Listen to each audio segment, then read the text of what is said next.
ओम ओम ओम श्री परमात्मने नमः। अलौकिक देवी व्यक्त अव्यक्त गुणों से संयुक्त है ये धरा,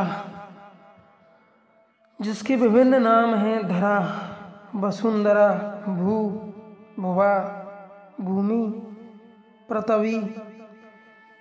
इन विभिन्न नामों में इसे ऋषियों ने कहा माँ,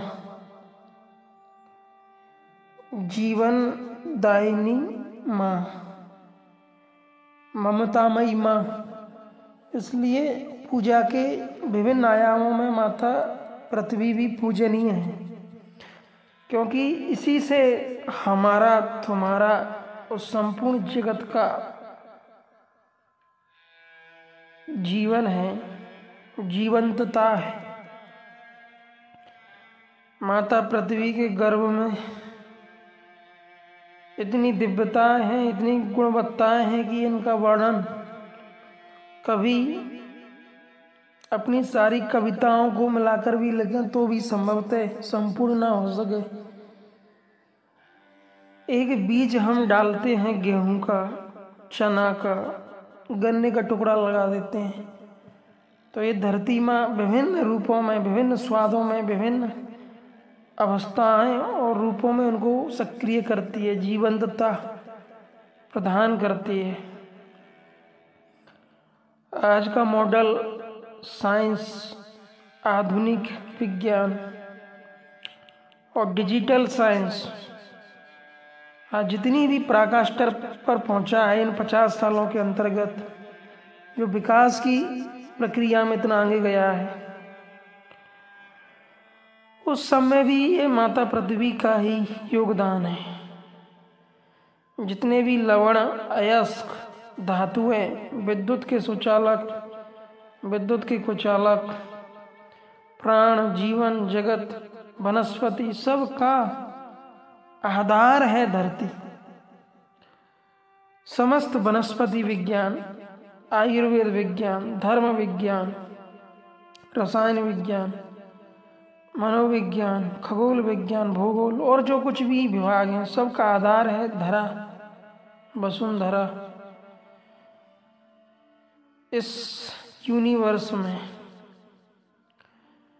पृथ्वी की उत्पत्ति कैसे हुई, साइंटिफिक साइंस ने व्याख्याएं दी, धर्म ने व्याख्याएं दी, लेकिन ये रहस्यमय ही है। ये प्रश्न रहस्य में ही बना हुआ है, कोई नहीं जानता। भगवान श्री कृष्ण कहते हैं गीता में, प्रकृति और पुरुष अनादि हैं, अस्तित्व में न जाने कितने परिवर्तन हुए, कितने ग्रह उपग्रह निर्मित हुए, विनाश को प्राप्त हुए, सृजन, विनाश, उत्पत्ति, निष्पत्ति की क्रिया होती रही, लेकिन तुम्हारे हमारे अस्तित्व का केंद्र है ये धरा। लोगों को थोड़ा सा दुख मिलता है, थोड़ा कष्ट मिलता है, वो कमेंट करते हैं वो ऐसा वो वैसा। इस पृथ्वी पर लोगों ने कितने अत्याचार किए, कितने राजाओं ने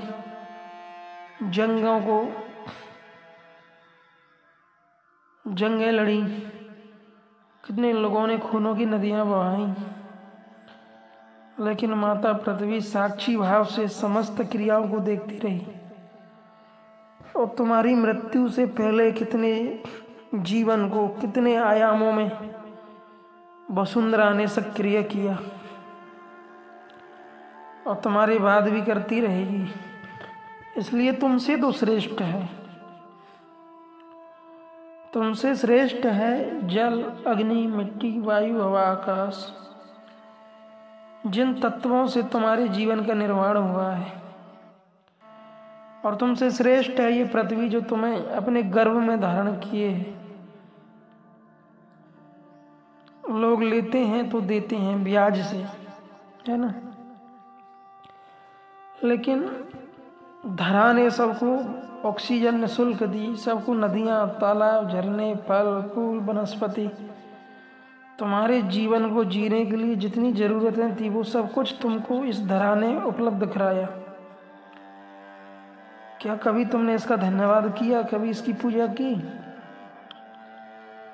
क्योंकि तुम तो अज्ञानी और जड़ ही ठहरे। तुमने अपने अज्ञान और जड़ता में कभी प्रकृति की दिव्यता को समझा ही नहीं।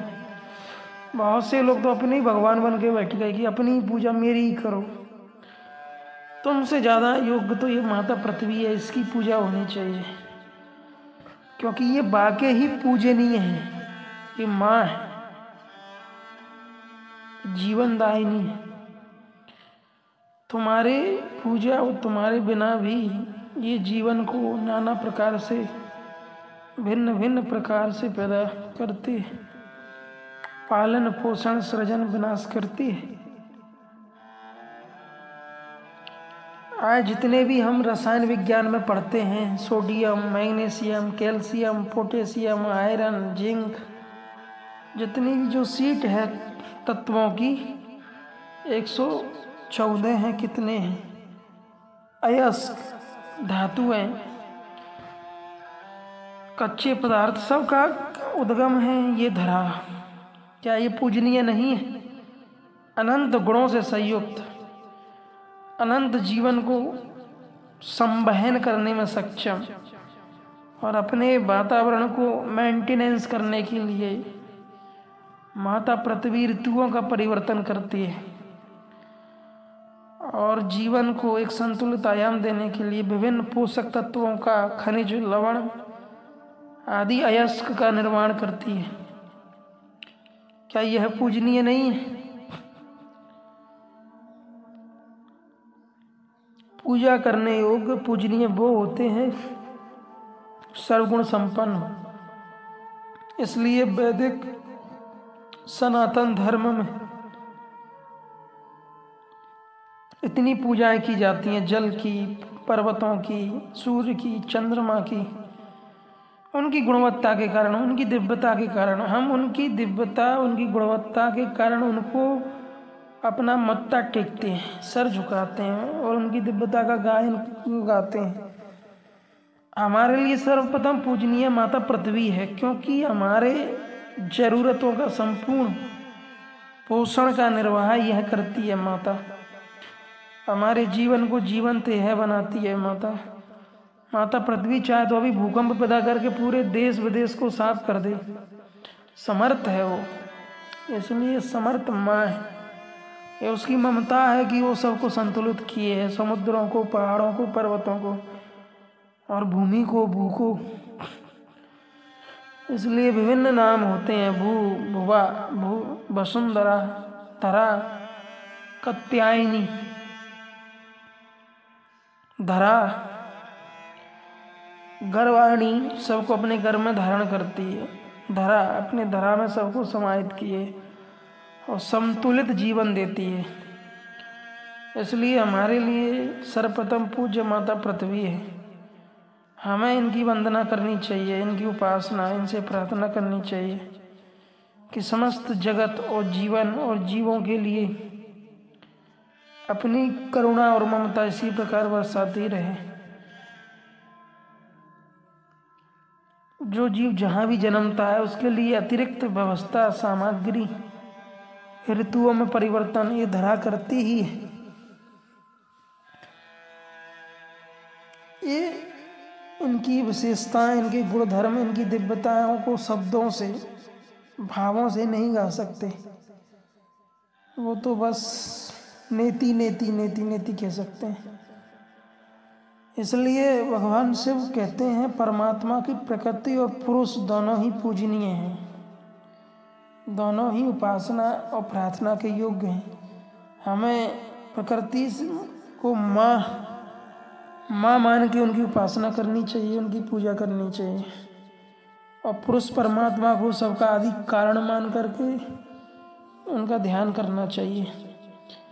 एक बार परमात्मा शिव और माता पार्वती आसनबद्ध थे और भगवान शंकर के सामने भृगु ऋषि आए और बोले कि प्रभु हम तो आप ही की पूजा करेंगे, आप परम पुरुष हैं, परमेश्वर हैं।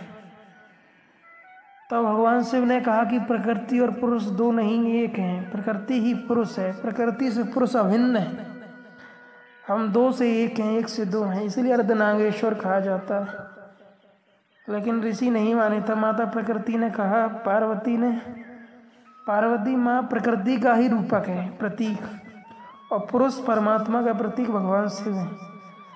तो जैसे ही प्रकृति हटी, ऋषि का शरीर ही गायब हो गया। पहले तो माता पार्वती और शिव की वो पूजा करने के लिए आए, तो शिव पार्वती सट के बैठ गए। तो फिर वो भृंगी कीड़ा बन के भगवान शंकर की परिक्रमा करने लगे। तो वो दोनों का शरीर जुड़ गया आपस में, तभी अर्धनागेश्वर का रूप बना। फिर ऋषि सोचे कि अब तो ये दोनों एक हो गए, तो अब क्या